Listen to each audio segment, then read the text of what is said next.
দর্শক মণ্ডলী, আজকে আমি আপনাকে 3 কাঠা জমিতে 3 ইউনিট একটা 7 তলা বাড়ির খরচের হিসাব জানানোর চেষ্টা করব। এই বাড়িটাতে প্রতিটা তালাতে 3টা ইউনিট করা হয়েছে। প্রত্যেকটা ইউনিটে 2টা বেডরুম, 2টা বাথরুম, কিচেন, ড্রয়িং ডাইনিং দিয়ে সাজানো হয়েছে। দর্শক মণ্ডলী, আমি এখন খরচের হিসাবটা আপনাদের তুলে ধরার চেষ্টা করব।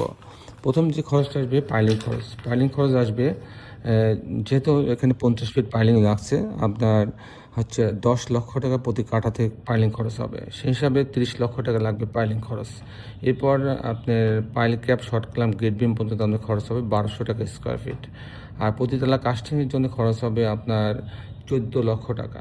14 লক্ষ টাকা। আর এই ধরনের বাড়ি যদি আমি কমপ্লিট করতে চাই এরকম ছবির মতন, সেক্ষেত্রে আমার খরচ হবে 2200 টাকা স্কোয়ার ফিট।